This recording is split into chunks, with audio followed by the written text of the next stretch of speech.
Hey everybody, welcome. It's time for Atomic Radio Hour, episode 254. How are you?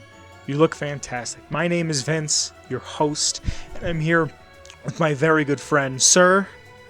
Hello, it's me. It Me. Kyle. Hey pal, Hello. how you been? I've been good. That's good. Anything fun lately? Anything new? Anything exciting? I've been playing Zelda. Yeah, how is it? It's fun. That's it? I mean, it's fun. It's bigger. There's new areas, and that was not in the original. Really? Does it feel like DLC? No. Okay. No. That was my number one thing, was like, ooh, I want to try it, but like, does it just feel like DLC? You have the same overworld in a way, Mm-hmm. but there's different stuff. But I mean, like, I don't have a problem with that because it's like, that's a world. You know, there's more stories to tell in that world. Yeah. Does it feel busier? Yes. Okay, because that was another one of my complaints in Breath of the Wild. It felt very just Yes. like nothing was there. Not that nothing was there, but there's nothing going on. I'm getting in the Cool. nuts and bolts making. Yeah, Banjo-Kazooie Tears of the Kingdom. It's been interesting what you can build and like put together and like. Yeah, I watched a video of a guy like pretty much making a cart, and he put a shield on the cart and then like lit the cart on fire and drove it into goblins. Been a lot What are they of called? dick stuff. Oh. Been a lot of that. There's been a lot of penis? Yeah, there's Whole been a lot of penis. that. There's been a lot Nice. of that going around. Nice. A lot of penis activity. There's one somebody made like a truck, and then they're playing that that one song where it's like they're just flying the truck. I don't remember what the song is, but it's Is it Freebird? no, but it's like it's a rock song. I can't remember what it is. I don't know if you ever seen that meme where they're just driving really fast and it's playing that song. Yeah. Good. I'm happy that it's enjoyable. I was thinking about picking up. I don't want to say that I'm going to start doing this because I know how I am about streams, but I'm thinking about picking up Lego Star Wars. It's like $35-$40 Right. and streaming it because I have a way to stream my Switch now. And my thing lately has been that I just don't have time anymore. Right. And I think that's like I'm finding the root of why I wasn't enjoying video games. And I just genuinely think it's because I just don't have time. And a Cult of the Lamb I can play for an hour or I can play for 6 and I feel content. And then there's something like Fortnite that it's like I could get on and play a couple games and get off. Right. And that feels really good. By the way, I just updated looking for Miles. He's still not there. Yeah, I thought they were supposed to be there today, but I guess not. I mean, it's announced that he's going to be there. I'm buying him. Like that's going to be like the first. I think the files are in the game. That's why everybody's able to see all the stuff. But I don't think the event's there yet. Cool. I'll buy him. Him and Fish Sticks is back. I like Fish Sticks. I might buy Fish Sticks. He's like 1,200 points.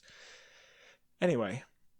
No, but it's like I could play those for a few minutes, get in, get out. Like I feel like Lego Star Wars is a game that I loved as a kid, and it'd be fun to stream that for like 3-4 hours every weekend just to do something else. Right. And I could play it on a GameCube controller. Yeah. But I want to like mess around with OBS and whatever before I do it. But Kyle, I have like a list of games I want to get that I like want to show you. Have you seen Fight Crab? Yeah, I think so. For the It's PC, like it's like just like a weird. You're a crab. And you fight. And that's it. Like, that's the whole game. And they have, like, a physical edition of it. And I was thinking about getting at that. Spyro. I know I've been talking to you. I might go pick up an SD card because I'm going to need an SD card. But, like, I never played Spyro. It'd be fun to stream Spyro 2. Just because, like, I had the first one on the first PlayStation, but never really, like, played it because I was too young to understand what was going on. I just thought, ooh, cool, purple dragon. I'm happy that you're enjoying Zelda because it looks fun. All the clips I'm seeing looks fun. I hate that Nintendo games don't go down in price. Right. Because this is one that I'd wait for. All right, let me wait for it to hit like $40 and I'll go pick it up. But it won't ever. Yeah. Never. It already sold 10 million. Like it came out. We're recording this on 5/17/23 in the year of our Lord, and it came out this previous Friday. It's already sold 10 million copies. And I remember when Breath of the Wild came out, it sold more copies than Switches. because people had bought Breath of the Wild thinking when I get a Switch in a few months, I'll just have this to play, which is nuts. But no. Is there anything you wanted to talk about in particular? Anything news-wise you wanted to talk about? Hey everybody, it's me. Sorry to cut in like this. Sorry to change everything up. Kyle and I had recorded an entire episode. And when I say an entire episode, I genuinely mean an entire episode. Something happened where Kyle's audio got messed up. I thought I had a workaround for it, but the entire thing is me doubled up. And it's bad enough that you got to listen to me one time. I didn't want to make everybody have to listen to me a second time. So if you want to know the type of day that I'm having, I have to now sit back, re-record everything I just did without Kyle. And I had to call off of work because I was diagnosed today with very bad sciatica problems. And that's why my back has been hurting. Apparently, from like the waist down, a little higher than the waist down, all of my bones are just out of place. So, not only I'm an old man, like that's what it comes down to. Like I am currently in the body of a very, very old person. I knew for a fact one day I was just going to have arthritis. That just seems like my path. I haven't been kind to my body, be it weight, be it the way I work, be it the way I sleep, anything. And now it's catching up to me. As soon as I hit 26, my body turned off and there was essentially a strike and all the workers had to figure it out. And the white blood cells are fighting with the other blood cells and the brain's saying do one thing and the heart's like, I just want to love, man. And nothing will work.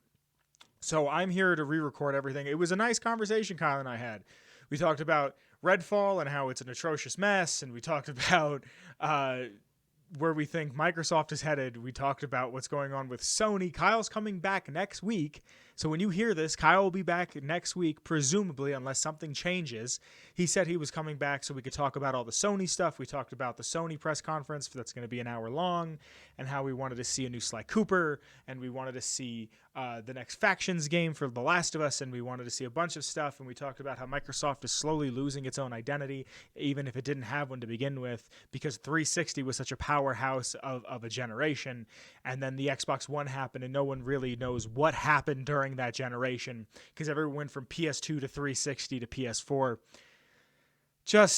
It was just a really, Kyle cried for like a solid 20 minutes. We like really just had a hard time and told each other we loved each other. You know, it was one of those episodes that if anything ever happened to us traumatically, that it would be super nice to go back and be like, oh, this is what my friend said about me. Just sorry. 254 episodes. Shit like this shouldn't happen, but mistakes were made. I apologize. This makes me look unprofessional. It makes me look like I don't know what I'm doing. But also, I feel like it hinders your experience. If you've been here for a while and you kind of understand the players in this game, you understand that Kyle is someone who I care deeply about. He's one of my very best friends, but also it's nice that this is kind of the format that Kyle and I get to catch up. We don't play games as much anymore together. We live 2,000 miles apart. So this is how we might shoot each other a message. I don't even check my Instagram messages anymore. I'm just so busy. So like, I might not have a chance to talk to Kyle or do something, but every now and again, Kyle will be like, hey, can I pop in? And I'll be like, yeah, man, absolutely. So like, I'm sorry to him. I don't want him to feel like he wasted his time.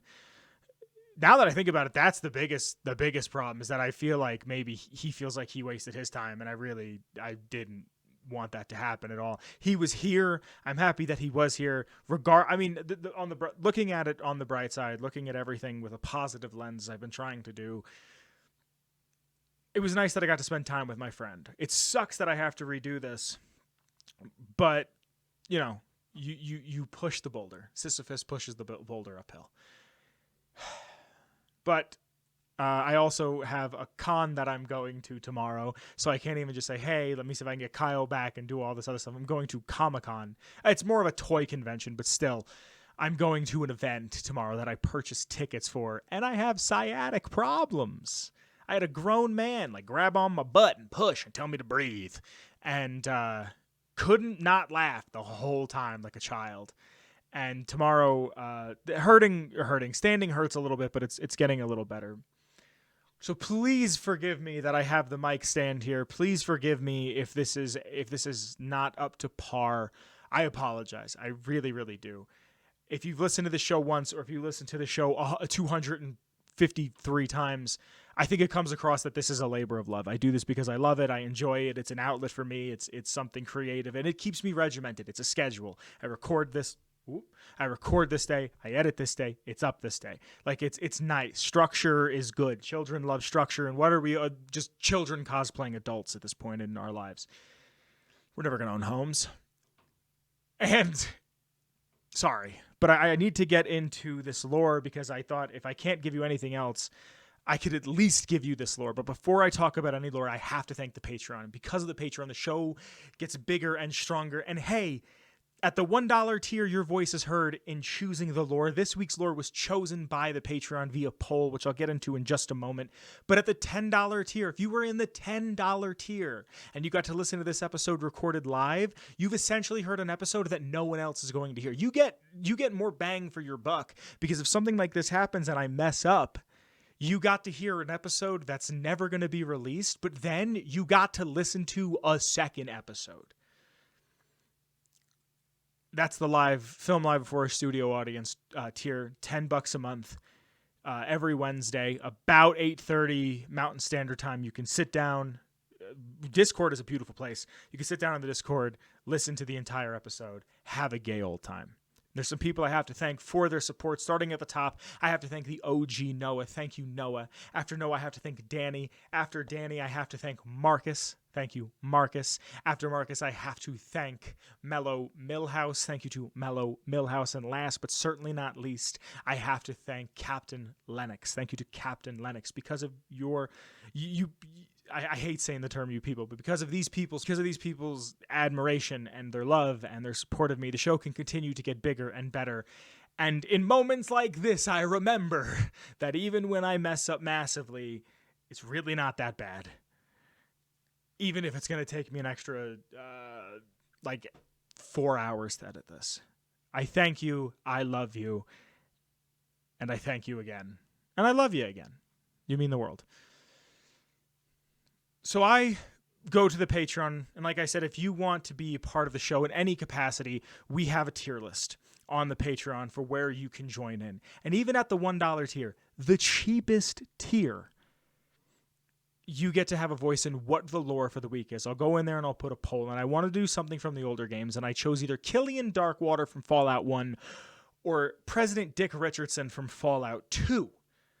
Two characters that I feel like in their own way represent two sides of the same coin. Killian being the leader of this makeshift little junk town that he operates, and President Dick Richardson, a man who somehow got in charge of the Enclave and by extension is president of the free world. And it was a tie. And honestly, I don't feel like I do Fallout 2 enough, so I wanted to do a little bit of lore on Fallout 2. So this is the lore on President Dick Richardson from Fallout 2. Now, by 2242, President Dick Richardson is president on the Enclave oil rig off the coast of California. But in 2215, in August of 2215, he starts his career in politics in the Enclave Congress. Much of his influence comes from his father. So here is a man who gets to a great status. I believe, I have it written down here, he serves for 5 consecutive terms. If you're not familiar with U.S. politics, a president, a sitting incumbent, usually gets 2 consecutive terms. You can do like president from 2020 to 2024, and then you could take off from 24 to 28, and then from 28 to 32, you could be president. It doesn't say that if you do it for 4 years, you can't run again. You could, but President Dick Richardson is a 5-term. That's 20 years. A 5-term president of these United States or the Enclave. But much of his influence comes from his father, President Richardson. So not only are you dealing with a man who has such evil ideas that I'm about to talk about later, but he's also just like a shell of a man.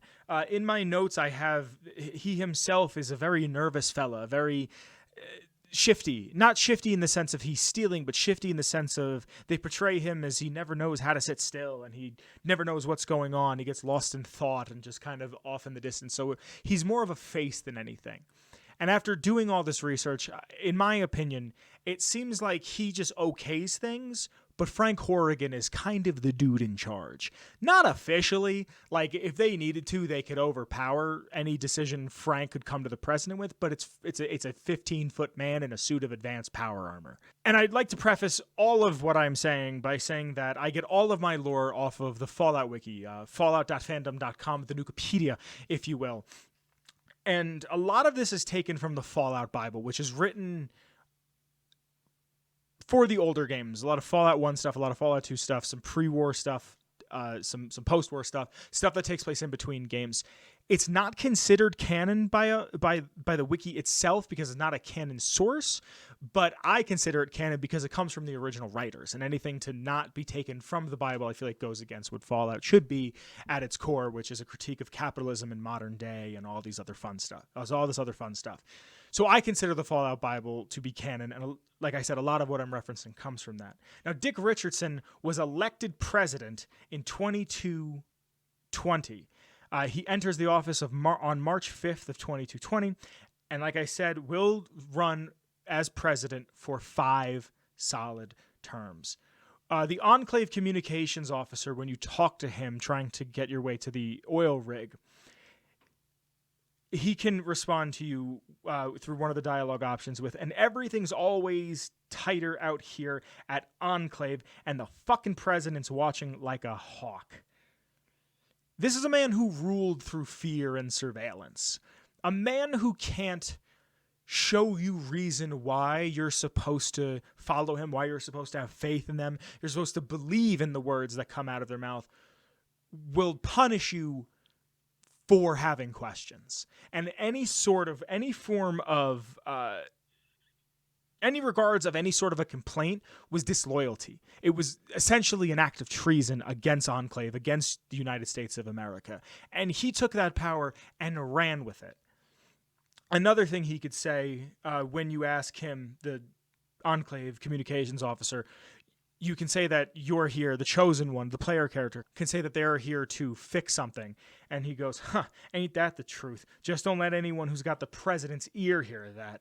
You'll be making cattle runs to New Reno until the end of time, pal. So even an Enclave communications officer, and in-game he's a talking head, the communications man, of a fella in advanced power armor, which would later be renamed to Enclave Power Armor or XO1 or XO2, which is a weird thing that I can never find ever again, that like DC Enclave had XO2 armor. This is a man who is like a lifer. He's a man who's in the United States Army as it stands at this point in time, but he's Enclave. And even he knows, don't say the wrong thing in front of the wrong person, or for the rest of your life, you could be just working as manual labor. This is not the man. He's not the man that you would expect to be the leader of the free world, even though it is now the Enclave and not so much the United States of America. It's not the type of fella you would assume to be in charge. He's a small, nervous man who can barely pay any sort of attention at any given moment. He's weak, he's insecure, and he's fragile. He's honestly the worst type of person that should be in any sort of leadership. But that's the type of people we continuously see in any form of leadership. Someone who got bullied to the point that it's everyone else's problem, not theirs. They didn't have a problem. It wasn't the person who... It's just everyone else's problem now. It's something they can never get over. There's also a man who is a nepotism baby and got everything he was handed to, and then when they said, you're going to be president now, he said, yeah, why the fuck would I not be president? By the 2140s, the Enclave adopts an ideology of just mass genocide. Dick Richardson wants to cement his legacy in Enclave with the eradication of mutant. So anything mutant. And the way the Enclave looks at mutation is anybody who isn't born in Enclave. If you are not an Enclave citizen, you are considered other. You are considered less than, and by proxy, you are a mutant. There's a few dialogue options. There's one that I have written down that I'll be reading in a moment that the president, Dick Richardson, accuses or assumes the chosen one is just a mutant, even though their ace in the hole, their secret weapon, their thing to be feared, is a mutant in power armor. He wants to kill everything that isn't every human, everything with a pulse that isn't Enclave. Many of his plans for the Enclave are just carryovers from his father, who was president 20 years ago. So a lot of the ideas he has are just whatever his daddy told him to do. One of them being advanced power armor being worked on from pre-war designs. In October of 2220, the advanced power armor program had finished, and the president puts an official order in to classify any and all deaths and injury that took place during the project as to not lower morale. Here's this piece of technology. Here is supposed to be the strongest piece of armor to ever be made. The Enclave also are the only people at this point in the timeline that have vertebrate access. The only other people that have vertebrate access, if I'm correct, is she. And the she reverse engineer a fallen vertebrate and get it working. And then because of the events of Fallout 3, it's explained that there's some weird thing where they found plans and to make vertebrates, and now that's why Brotherhood of Steel at this point, which I'm not going to go super into. It's just one of those things. In the 2240s, the Enclave is so powerful. They have one of the most advanced set of armors. They have laser weapons out the ass and fucking helicopters, man. And it's such a dangerous operation to make this that they know if they heard X amount of people have died, people would lose faith in a big bad way in the Enclave. Now, on July 20th of 2236, the Enclave finds the ruins of the Mariposa military base. This is where Frank Horrigan comes into play. They use slave labor from kidnapped wastelanders to excavate the site. In January of 2237, they find a pure strain of FEV deep inside the base. Finding this irradiates most of the people, and for some reason, Frank Horrigan is there, and he gets exposed to this and slowly mutates. Now, the United States Chemical Corps, which is a real thing, is one of the few times that I can actually say that I went off of the wiki to the real Wikipedia, to get an actual factual statistic on what something was. So all of my lore comes from fallout.fandom.com, but a little bit extra of it comes from Wikipedia.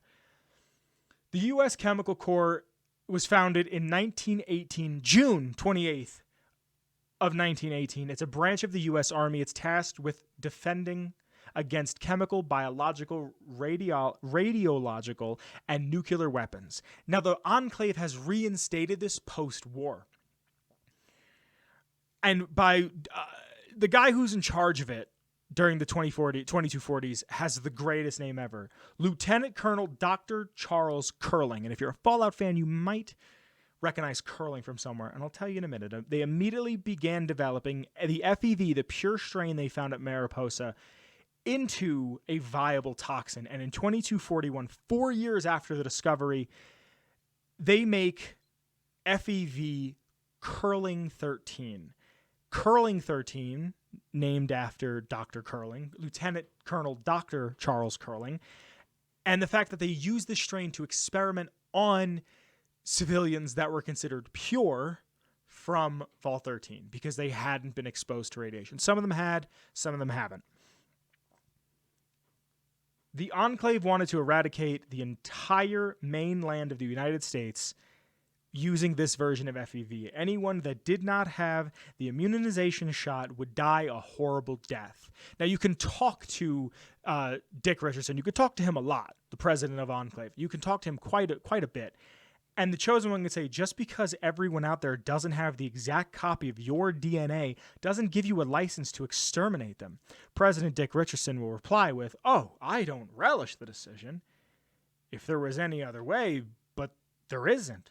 No price is too heavy for the survival of the human race. If you were human, you'd feel the same way." So not only do they hate anything mutated, do they hate super mutants, they hate ghouls, and some ghouls aren't even, like, you know, if you play the games, you're aware. Some of the ghouls aren't even feral. Some of them just want to live by themselves and have their nose rot off their face so they can do drugs in the subway and hang out.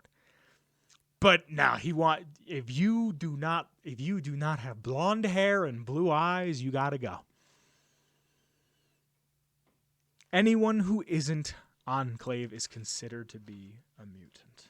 And as you could probably infer by everything I've been saying about how awful this man is, he is 200% in favor of using FEV curling 13. The previous quote that I just read should prove it. Now, in the fall of 2242, using the PMD Valdez, the Chosen One makes their way onto the Enclave oil rig mere hours before the project to release FEV Curling 13 was finished. A nuclear detonation was used to destroy the Enclave oil base, and it erased almost every single thing in Enclave data saying that he was even a person. There isn't a ton of stuff after this that happens. Even on the wiki, it says that the term president is used as a term to scare children. It's like a boogeyman hiding, which doesn't entirely make sense to me because President Tandy is president for 80-something years.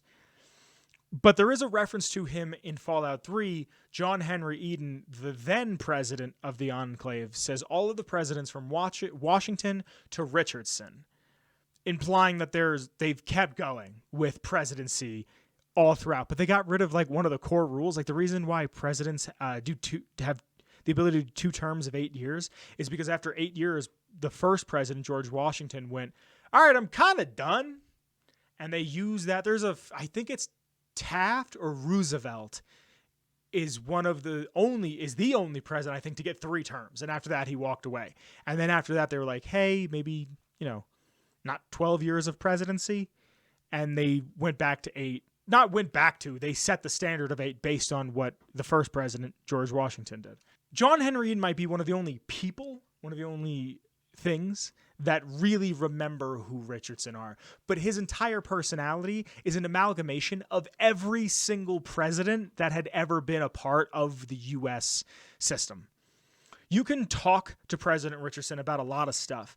You can talk to him at length about FEV, Project FEV Curling 13, Vice President Daniel Byrd's health, which I thought was really interesting. And I don't have anything really written about Danny Byrd, but there's a thing in there that says he's a quiet, nervous man with food stains all over his suit.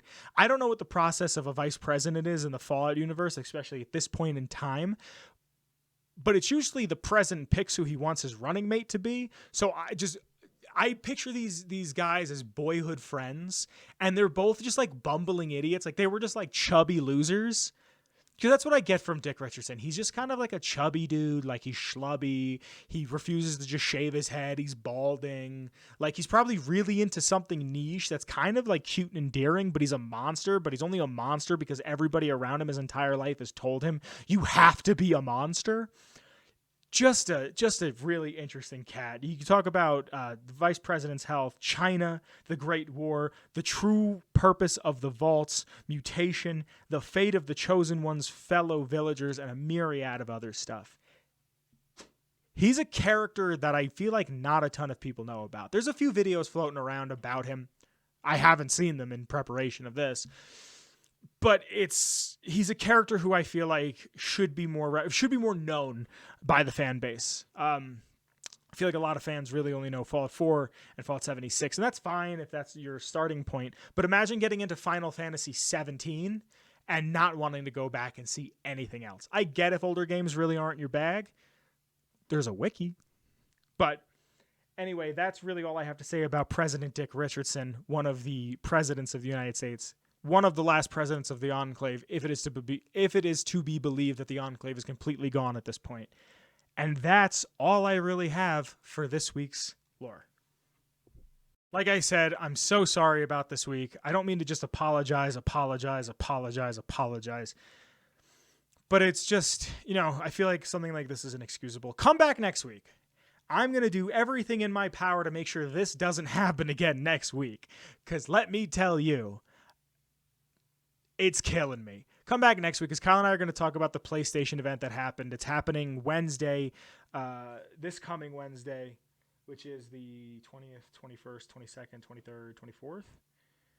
24th, 25th of May of 2023, the year of our Lord. So come back. We're going to talk about that. I'm going to make sure that something like this doesn't happen. I love you, and I thank you so much for being here. The intro music is by the one and only Shane Ivers. All of his free tunes at silvermansounds.com/free music. My song is called Feather Duster. It's what I use for the intro. I don't own it, but I say it's mine because it feels like mine because I've been using it for 250 some episodes. But you could use it too. Go right ahead. Link in the description to the Patreon. Again, thank you to the Patreon. I'm sorry about this. I love you very much, and I'll be seeing you soon. Come talk in the Discord. There's a link in the description there. Check out the Redbulb if you want to support. Some logos, some fun stuff there. There's also links to my Twitter, Kyle's Twitter, and the show, the Atomic Radio Hour Twitter. Come hang out for a little bit in any which way. Shoot me a DM. I'd love to hear from you. I love you very much, and I'll be seeing you very, very shortly. Be good to one another. Take care of yourself. Check your back. Learned that I was getting out of chairs wrong my entire life. Getting out of bed wrong my entire life. I love you. I'll see you next week. Bye. Atomic Radio Hour Podcast. A Ghoulman Entertainment production.